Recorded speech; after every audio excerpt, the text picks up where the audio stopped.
प्रदेश में ई-केवाईसी न होने पर करीब 45,000 परिवारों के राशन कार्ड को ब्लॉक किया गया है। ऐसे में अब इन राशन कार्ड धारकों को ई-केवाईसी न होने तक डिपो में राशन नहीं मिलेगा।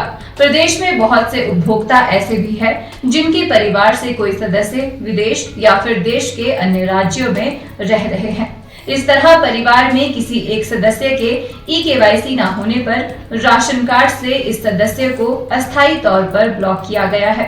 ऐसे में इस एक सदस्य के कोटे का राशन नहीं मिलेगा, जबकि अन्य सदस्य के लिए राशन जारी होगा। खाद्य नागरिक आपूर्ति एवं उपभोक्ता मामले विभाग ने एक मोबाइल एप्लीकेशन तैयार की है, जिसके माध्यम से विदेशों और देश के किसी भी राज्य में रह रहे लोग घर में बैठकर ई-केवाईसी करवा सकते हैं। खाद्य नागरिक व आपूर्ति विभाग शिमला के जिला नियंत्रक नरेंद्र धीमान ने बताया कि शिमला जिला में 1 लाख से अधिक उपभोक्ताओं को ब्लॉक किया गया है।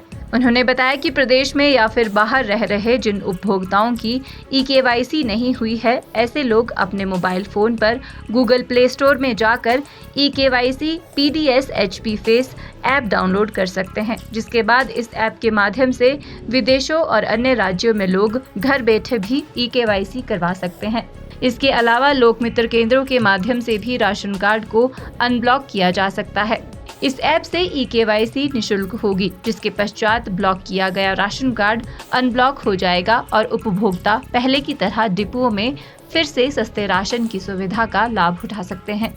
जो हमारे राशन कार्ड उपभोक्ता हैं, उनकी जेन्युइननेस जानने के लिए, उसको सर्टिफाई करने के लिए सरकार ने निर्णय लिया था कि सभी उपभोक्ता हमारे जो हैं उनकी ई-केवाईसी की जाए। तो ये प्रोसेस पिछले 3-4 साल से चला हुआ है और जो हमारे उचित मूल्य की दुकानों पे पॉज मशीनें रखी है, उनके माध्यम से ई-केवाईसी की जा रही थी।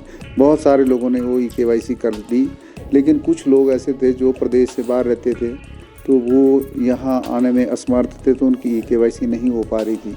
तो विभाग द्वारा बार बार लोगों से अनुरोध किया गया, उनसे अपीलें की गई कि अपनी ई-केवाईसी करवाएं ताकि उनको निर्बाध रूप से राशन मिलता रहे। तो इस कड़ी में और सुधार करते हुए डिपार्टमेंट ने उसके पश्चात जो है लोक मित्र केंद्रों को भी अलाउ किया ई-केवाईसी के लिए। उसके बाद भी ई-केवाईसी की परसेंटेज नहीं बढ़ी। फिर डिपार्टमेंट द्वारा एक मोबाइल ऐप लॉन्च किया गया ई-केवाईसी PDS HP। उसको डाउनलोड करके कोई भी व्यक्ति जो है निःशुल्क अपनी ई-केवाईसी मोबाइल से करवा सकता है विदिन 1 मिनट। तो अब कुछ सुप्रीम कोर्ट की डायरेक्शंस थी, उसके मुताबिक ये ई-केवाईसी होना अनिवार्य था। कुछ लोग बार बार अनुरोध करने के बावजूद भी ई-केवाईसी नहीं करवा रहे थे, तो विभाग द्वारा निर्णय लिया गया कि वो ऐसे उपभोक्ता जो अपनी ई-केवाईसी नहीं करवा रहे हैं उनको ब्लॉक कर दिया जाए या उनको टेम्परेरीली ब्लॉक कर दिया। और जैसे ही वो ई-केवाईसी करवाते हैं, हमारे यहाँ सूचना पहुँचेगी, इमीडिएटली उनको अनब्लॉक करके उनका जो एंटाइटलमेंट है उनको मिलती रहेगी।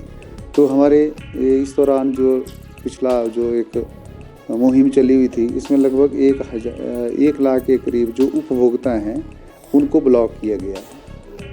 तो अब हमारी परसेंटेज जो है 100% पहुंच चुकी है। जिन लोगों की उन लोगों को बाहर करने से जितने लोग हमारे पोर्टल में दिख रहे हैं, उन सब की ई-केवाईसी हो गई है। अब जो लोग ब्लॉक किया गया है वो अपनी ई-केवाईसी चाहे मोबाइल ऐप के माध्यम से करें, उचित मूल्य की दुकान पे जाके करें या लोक मित्र केंद्र पे, जैसे ही वो ई-केवाईसी करते हैं उनका कार्ड जो है अनब्लॉक कर दिया जाएगा। सर, एक बात करते हैं आप कि परिवार के मान लीजिए जितने भी मेंबर हैं सभी की ई-केवाईसी करना ज़रूरी है। मान लिया उनमें से कोई एक मेंबर की नहीं हुई है, तो क्या पूरा कार्ड ब्लॉक किया गया है या ऐसे कितने कार्ड है जो पूरे ब्लॉक कर दिए गए? ऐसा है कि ये 100% जो उपभोक्ता हैं हमारे, उनकी ई-केवाईसी होना अनिवार्य है।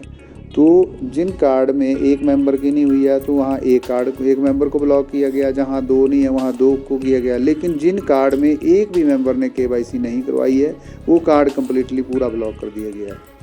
आप देख रहे हैं हिमाचल न्यूज़ 24।